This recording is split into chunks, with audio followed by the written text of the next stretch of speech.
name is Cartia Mallan and today I'm going to be doing a question and answer video. I'm going to be answering the questions you guys asked me on Instagram and we have a lot to talk about. I haven't done one of these in quite some time. Sitting on my bed, I brought my plant along just to make it look a little bit nicer, and a little pillow arrangement back here.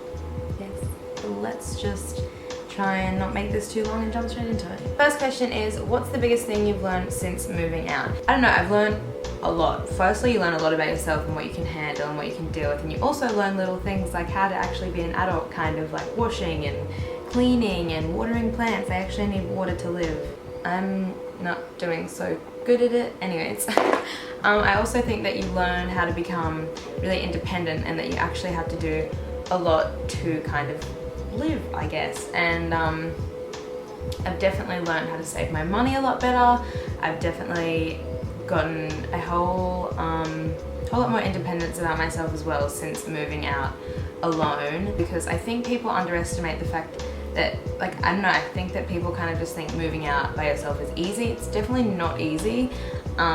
I guess if you're with the right people and you're moving out with friends, then it could be potentially a lot easier, but when you're moving out by yourself, it is quite a struggle because it's something completely different, especially for me at such a young age. I've never really experienced anything like living alone or without like the stability of like a parent figure there kind of thing, even though like I did travel quite a bit when I was younger too. So it's just really learn a lot more about yourself and what you can cope with and how to cope with it, because you literally have to figure out ways to cope with different things. If I could recommend anything, moving out, hands down, best thing I've done. It's awesome, I love it. Second question is, what are your goals for 2016? At first, if you had to ask me in January what my goals were, they would have been like, oh, I just want to like create more content and just make more videos and just be working more kind of thing. And now that I've like moved out and I'm living by myself, my goals have definitely changed. I think they're more centered around myself and my own growth, and obviously my growth with my work stuff, but it's mainly I'm realizing that this is kind of the year for me. Like, I have to take time out to get to know me and get to love me and get to treat me to what I deserve to be doing, because I feel like in society these days the last person we look after is ourselves, and we're kind of taught that it's a bad thing to be looking out for ourselves and learning how to love ourselves, because I think that so many people don't know how to start to like themselves. I don't think that I'm ever going to be able to be as successful as I want to be if I don't love myself enough. I need to be able to have myself. If like shit just fails and everything ends up horribly, then who am I left with then, you know? Like, I think this year I mainly just, I want to try and like get out there more and experience more and learn more about myself and find ways that I can cope with all sorts of different emotions and feelings, and through that I think I'll just probably attract more people that I want in my life.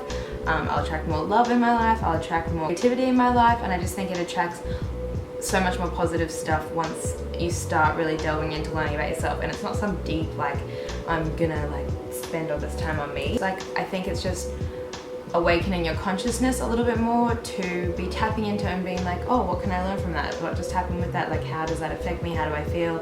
How do I deal with it? Where can I move on from that, if that makes sense? I also want to travel more, and I definitely want to collaborate with people more, go to more festivals, make more festival films, and just, I guess, putting in more effort with all the videos that I'm making now.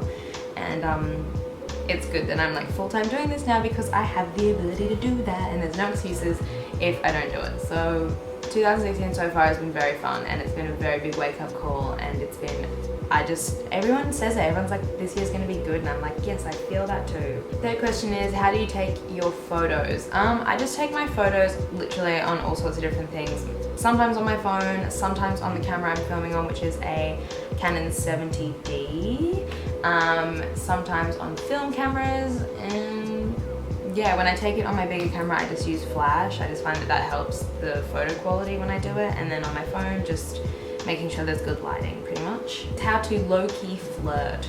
I don't know, like, just kind of, I think it's just about like being persistent in a conversation maybe, and like really having eye contact and just being like, oh, like, and having like interest. Slowly kind of just like putting a little bit of like a ha ha ha ha like nudge in there sort of thing, like creep in there, and just then slowly, I don't know, it doesn't make any sense. Just be yourself and fuck it, make a move. Why low-key flirt, high-key flirt, make that shit happen. Next question is, are you going to get any more tattoos? And I like 100% want to get more tattoos. I think once I kind of got this one, now I'm just like, there's so many in my mind that I do really want to get. and I'm just kind of unsure. See, I'm always just about like placement of still where I want them, but at the moment, like I know I want to get more, I'm just like not 100% sure on like what it is exactly that I want. So once I know exactly what I want and what I'm like super drawn to getting, then I'll get it. I've been getting asked this question so much. Everyone's asking me what editing software I use to edit my videos, and I use Final Cut Pro. If it was up to me, I'd be using Premiere Pro just because editing is like my thing. I love editing like cool things and stuff. I do more stuff in Final Cut than you can on iMovie, but then Premiere is like the next step. But just since I'm like turning over 2 videos a week and I need to be like quickly editing, I find Final Cut the easiest, and you can still like alter effects and just, you need to get creative with it and like experiment beyond the preset ones, because you can adjust everything, which is good, but you just need to like test it out a bit more and see how you go. Okay, there's like 4 of the same question in a row. How do you stay positive when you're surrounded by negative energy?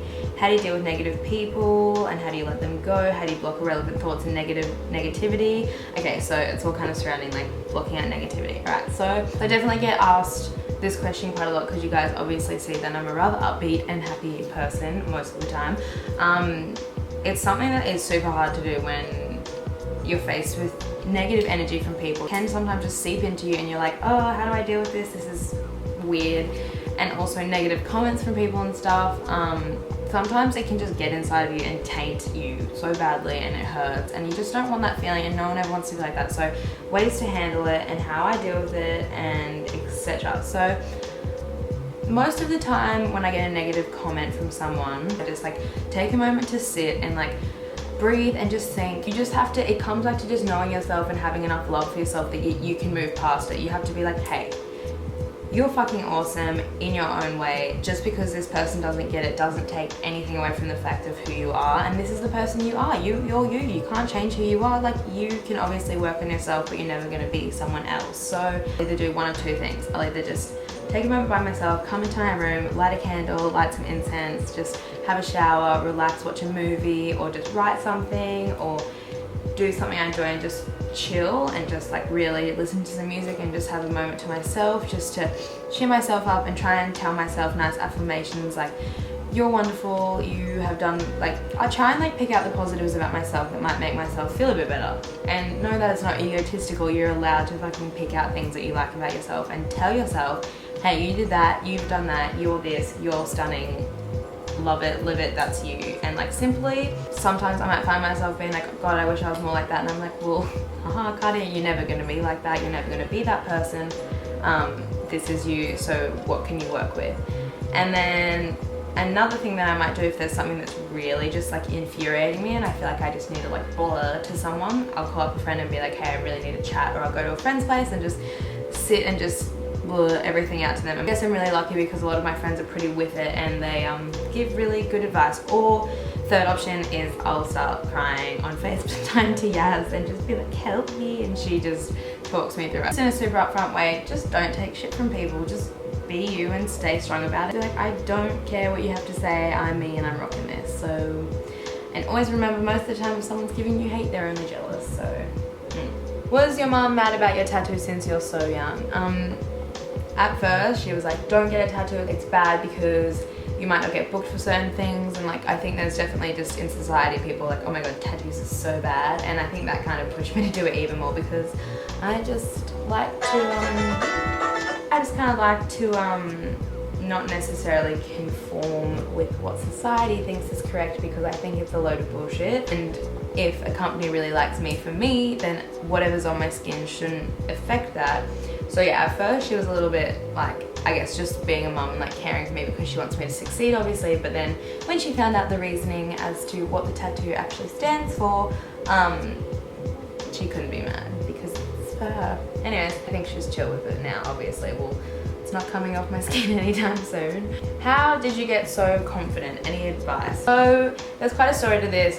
I'm definitely a very confident person. Still so many things that I'm really not that confident about. I mean, you guys see me in videos, and I guess when some of you meet me, you can see I'm pretty confident to approach people and like to speak, but I definitely do deal with quite a lot of insecurities still, and I'm like, everyone does, and obviously like I try and not let that affect me too much, but I think I'm as confident as I am now today. Like, I've never always been this confident. I went through like quite a period of time where I was bullied pretty badly, and my confidence and my self-consciousness was extremely low. Confidence I have now because I got sick of having to miss out on things because I was too scared or too nervous or too self-conscious to go somewhere or wear something or anything. It literally just got to a point where I was like, I'm so sick of this, and I just kind of had this like fuck it streak where I was like, if these people don't like me and if they want to think negatively about me, I honestly don't care, because I'd rather that than be living this life that I'm living now. And it just wasn't fun for me. I was always living in my head and I was so worried about what everyone thought about me, and I was like, well,